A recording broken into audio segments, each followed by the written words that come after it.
नमस्कार। कोरोना की दूसरी वेव और दूसरी वेव से हम भारतवासियों की लड़ाई जारी है।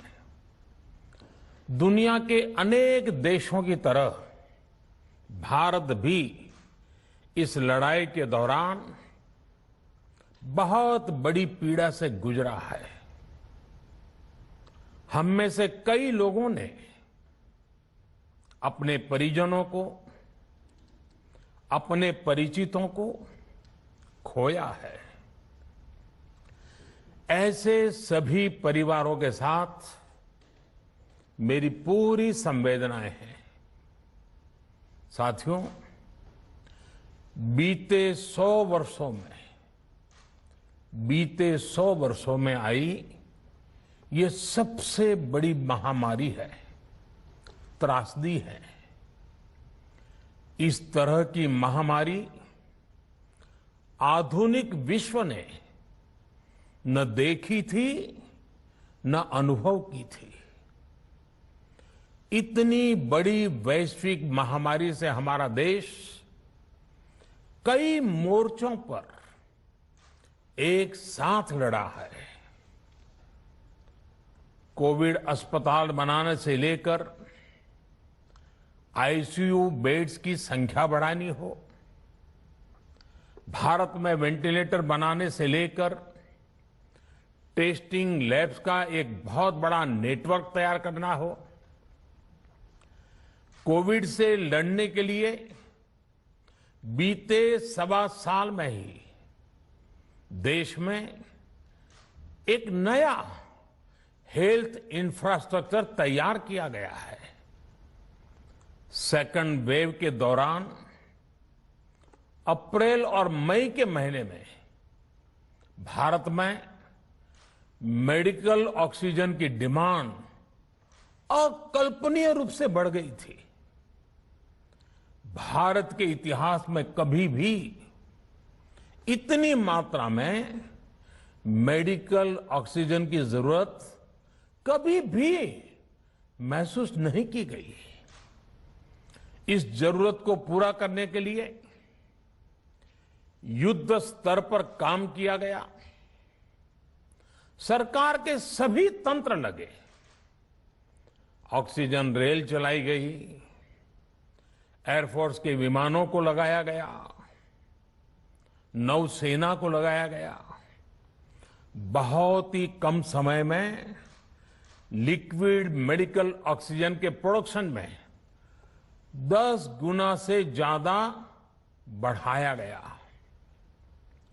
दुनिया के हर कोने से, जहां कहीं से भी जो कुछ भी उपलब्ध हो सकता था, उसको प्राप्त करने का भरसक प्रयास किया गया, लाया गया। इसी तरह जरूरी दवाओं के प्रोडक्शन को कई गुना बढ़ाया गया।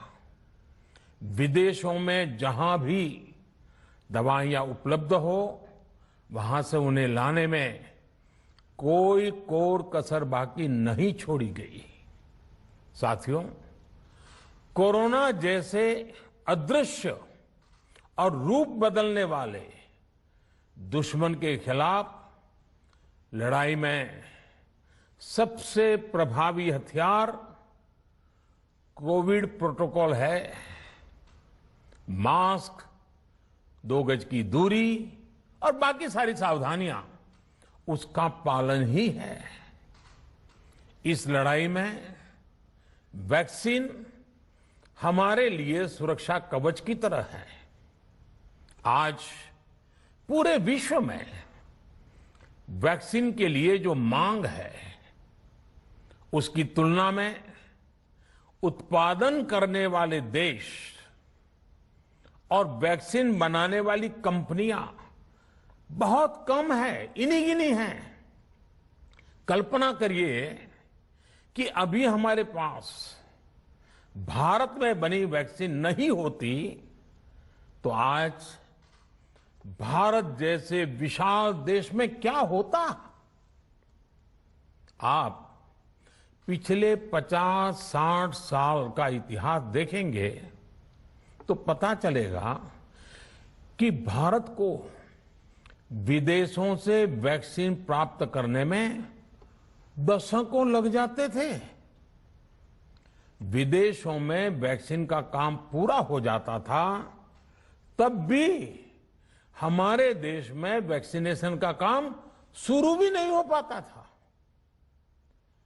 पोलियो की वैक्सीन हो, स्मॉल पॉक्स, जहां गांव में हम उसको चेचक कहते हैं, चेचक की वैक्सीन हो, हेपेटाइटिस बी की वैक्सीन हो, इनके लिए देशवासियों ने दशकों तक इंतजार किया था। जब 2014 में देशवासियों ने हमें सेवा का अवसर दिया, तो भारत में वैक्सीनेशन का कवरेज 2014 में भारत में वैक्सीनेशन का कवरेज सिर्फ 60% के आसपास था, 60% के आसपास था। और हमारी दृष्टि में ये बहुत चिंता की बात थी। जिस रफ्तार से भारत का टीकाकरण कार्यक्रम चल रहा था, उस रफ्तार से देश को 100% टीकाकरण कवरेज का लक्ष्य हासिल करने में करीब करीब 40 साल लग जाते हैं। हमने इस समस्या के समाधान के लिए मिशन इंद्रधनुष को लॉन्च किया।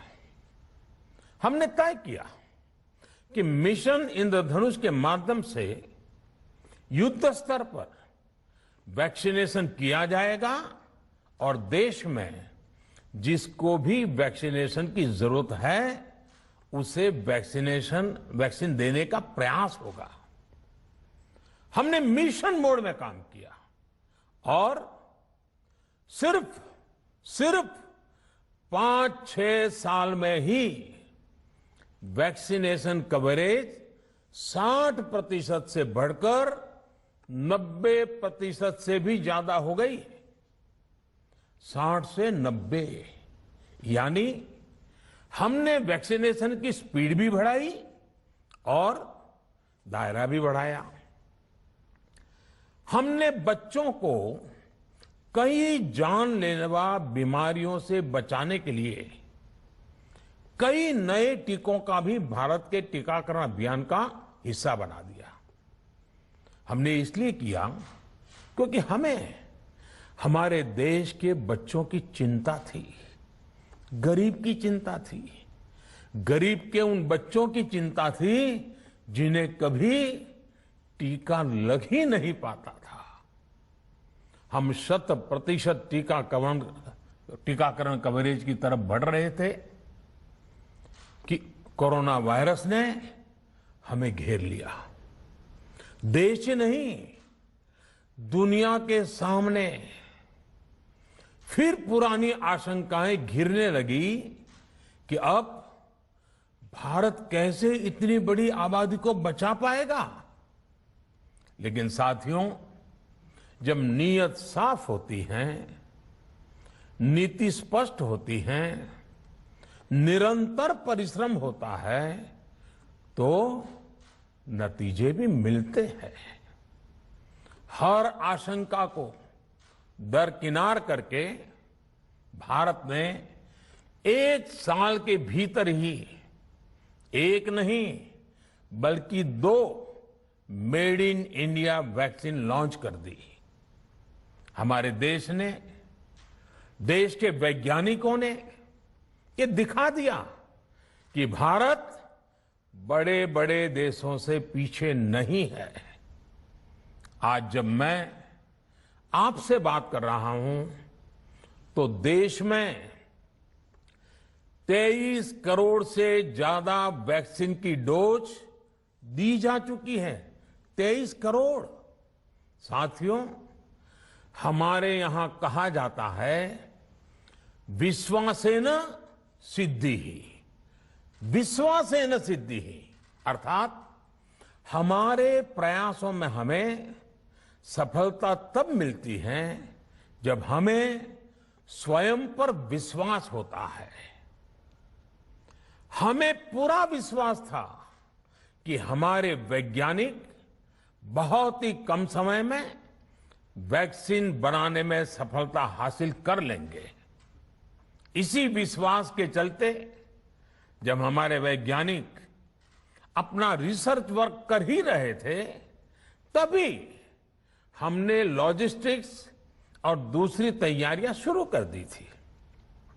आप सब भली भांति जानते हैं कि पिछले साल यानी 1 साल पहले, पिछले साल अप्रैल में जब कोरोना के कुछ ही हजार केस थे, उसी समय वैक्सीन टास्क फोर्स का गठन कर दिया गया था। भारत के लिए वैक्सीन बनाने वाली कंपनियों को सरकार ने हर तरह से सपोर्ट किया। वैक्सीन निर्माताओं को क्लिनिकल ट्रायल में मदद की गई, रिसर्च और डेवलपमेंट के लिए जरूरी फंड दिया गया। हर स्तर पर सरकार उनके साथ कंधे से कंधा मिलाकर चली। आत्मनिर्भर भारत पैकेज के तहत मिशन कोविड सुरक्षा के माध्यम से भी उन्हें हजारों करोड़ रुपए उपलब्ध कराए गए। पिछले काफी समय से देश लगातार जो प्रयास और परिश्रम कर रहा है, उससे आने वाले दिनों में वैक्सीन की सप्लाई और भी ज्यादा बढ़ने वाली है। आज देश में 7 कंपनियां विभिन्न प्रकार की वैक्सीन का प्रोडक्शन कर रही है। 3 और वैक्सीन का ट्रायल भी एडवांस स्टेज पे चल रहा है। वैक्सीन की उपलब्धता बढ़ाने के लिए दूसरे देशों की कंपनियों से भी वैक्सीन खरीदने की प्रक्रिया को तेज किया गया है।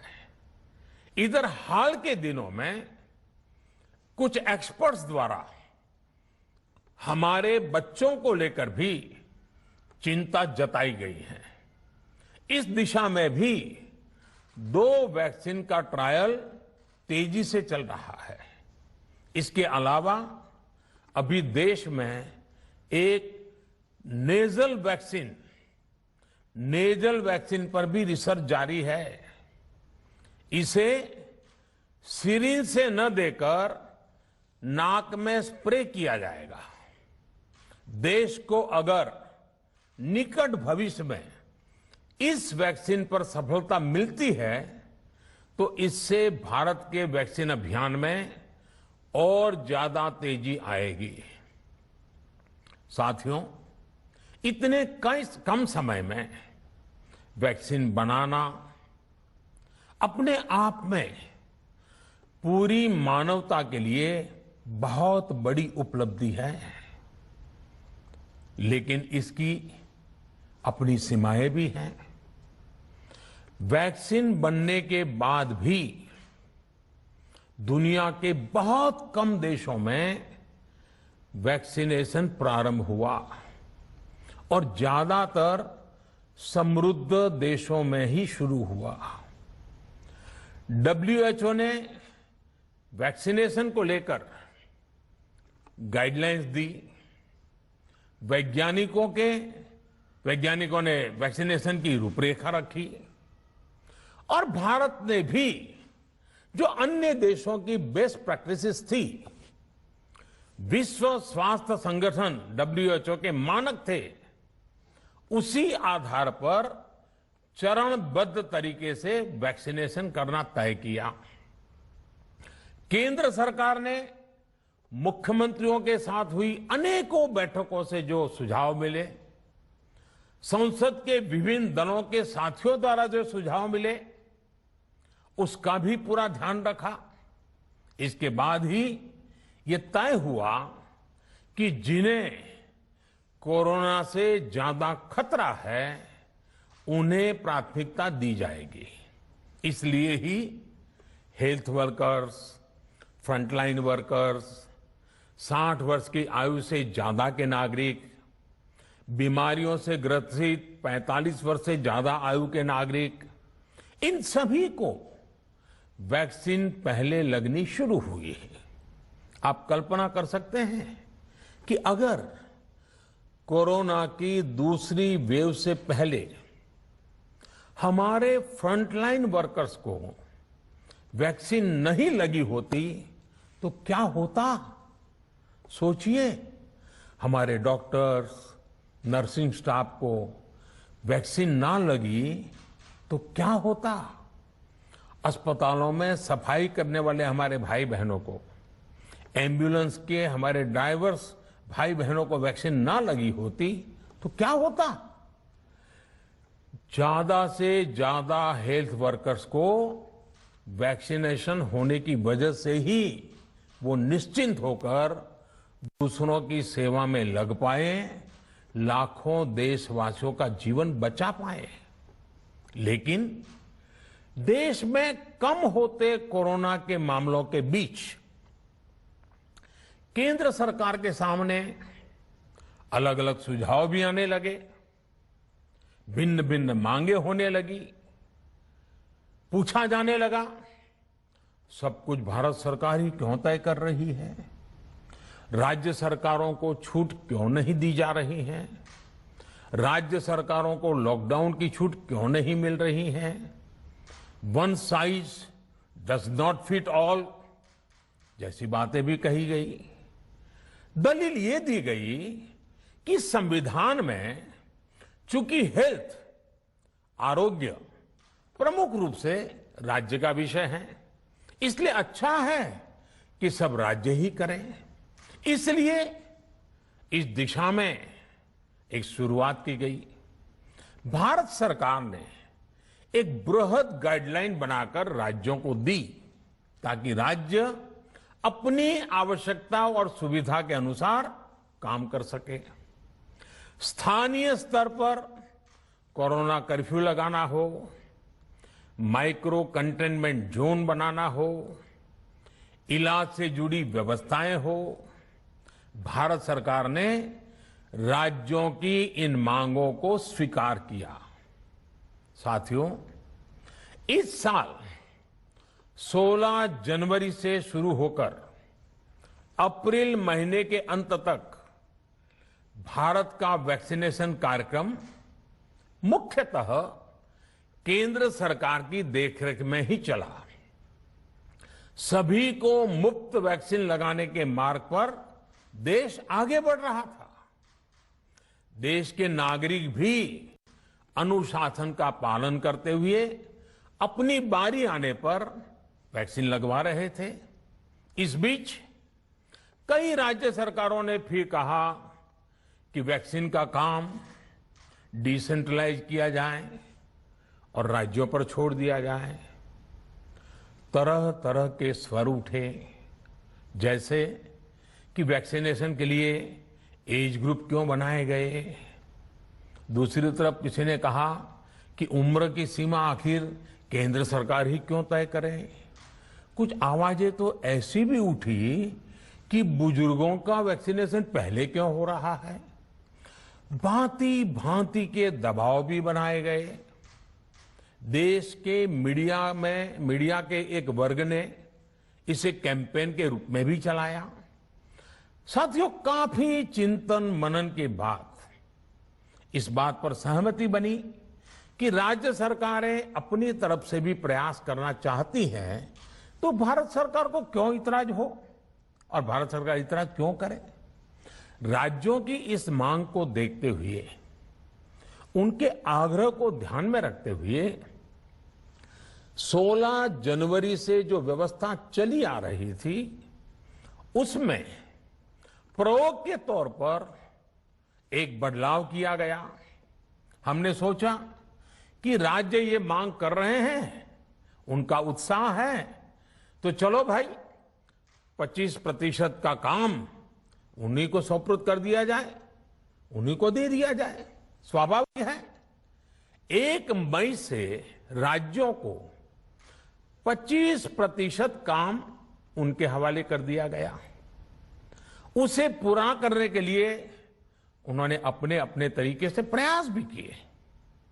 इतने बड़े काम में किस तरह की कठिनाइयां आती हैं, ये भी उनके ध्यान में आने लगा। उनको पता चला पूरी दुनिया में वैक्सीन की क्या स्थिति है, इसकी सच्चाई से भी राज्य परिचित हुए। और हमने देखा एक तरफ मई में सेकेंड वेव, दूसरी तरफ वैक्सीन के लिए लोगों का बढ़ता रुझान, और तीसरी तरफ राज्य सरकारों की कठिनाइयां। मई में 2 सप्ताह बीतते बीतते कुछ राज्य खुले मन से ये कहने लगे कि पहले वाली व्यवस्था ही अच्छी थी। धीरे धीरे इसमें कई राज्य सरकारें जुड़ती चली गई। वैक्सीन का काम राज्यों पर छोड़ा जाए, जो इसकी वकालत कर रहे थे उनके विचार भी बदलने लगे। एक अच्छी बात रही कि समय रहते राज्य पुनर्विचार की मांग के साथ फिर आगे आए। राज्यों की इस मांग पर हमने भी सोचा कि देशवासियों को तकलीफ ना हो, सुचारू रूप से उनका वैक्सीनेशन हो। इसके लिए 1 मई के पहले वाली, यानी 1 मई के पहले 16 जनवरी से अप्रैल अंत तक जो व्यवस्था थी, पहले वाली पुरानी व्यवस्था को फिर से लागू किया जाए। साथियों, आज ये निर्णय लिया गया है कि राज्यों के पास वैक्सीनेशन से जुड़ा जो 25% काम था, उसकी जिम्मेदारी भी भारत सरकार उठाएगी। ये व्यवस्था आने वाले 2 सप्ताह में लागू की जाएगी। इन 2 सप्ताह में केंद्र और राज्य सरकारें मिलकर नई गाइडलाइंस के अनुसार आवश्यक तैयारी कर लेंगी। संयोग है कि 2 सप्ताह बाद 21 जून को ही अंतर्राष्ट्रीय योग दिवस भी है। 21 जून सोमवार से देश के हर राज्य में 18 वर्ष से ऊपर की उम्र के सभी नागरिकों के लिए भारत सरकार राज्यों को मुफ्त वैक्सीन मुहैया कराएगी। वैक्सीन निर्माताओं से कुल वैक्सीन उत्पादन का 75% हिस्सा भारत सरकार खुद ही खरीदकर राज्य सरकारों को मुफ्त देगी। यानी देश की किसी भी राज्य सरकार को वैक्सीन पर कुछ भी खर्च नहीं करना होगा। अब तक देश के करोड़ों लोगों को मुफ्त वैक्सीन मिली है। अब 18 वर्ष की आयु के लोग भी इसमें जुड़ जाएंगे। सभी देशवासियों के लिए भारत सरकार ही मुफ्त वैक्सीन उपलब्ध करवाएगी। गरीब हो, निम्न मध्यम वर्ग हो, मध्यम वर्ग हो या फिर उच्च वर्ग, भारत सरकार के अभियान में मुफ्त वैक्सीन ही लगाई जाएगी। हां, जो व्यक्ति मुफ्त में वैक्सीन नहीं लगवाना चाहते, प्राइवेट अस्पताल में वैक्सीन लगवाना चाहते हैं, उनका भी ध्यान रखा गया है। देश में बन रही वैक्सीन में से 25% प्राइवेट सेक्टर के अस्पताल सीधे ले पाए, ये व्यवस्था जारी रहेगी। प्राइवेट अस्पताल वैक्सीन की निर्धारित कीमत के उपरांत एक डोज पर अधिकतम 150 रुपये ही सर्विस चार्ज ले सकेंगे। इसकी निगरानी करने का काम राज्य सरकारों के पास ही रहेगा। साथियों, हमारे शास्त्रों में कहा गया है, प्राप्य आपदम न व्यथते कदाचित।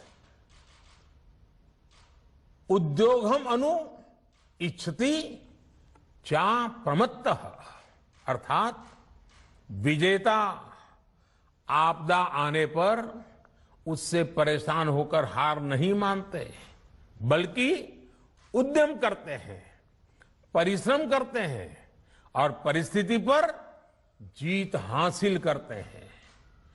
कोरोना से लड़ाई में 130 करोड़ से अधिक भारतीयों ने अभी तक की यात्रा आपसी सहयोग, दिन रात मेहनत करके तय की है। आगे भी हमारा रास्ता हमारे श्रम और सहयोग से ही मजबूत होगा। हम वैक्सीन प्राप्त करने की गति भी बढ़ाएंगे और वैक्सीनेशन अभियान को भी और गति देंगे। हमें याद रखना है कि भारत में वैक्सीनेशन की रफ्तार आज भी दुनिया में बहुत तेज है, अनेक विकसित देशों से भी तेज है। हमने जो टेक्नोलॉजी प्लेटफॉर्म बनाया है कोविन, उसकी भी पूरी दुनिया में चर्चा हो रही है। अनेक देशों ने भारत के इस प्लेटफॉर्म को इस्तेमाल करने में रुचि भी दिखाई है।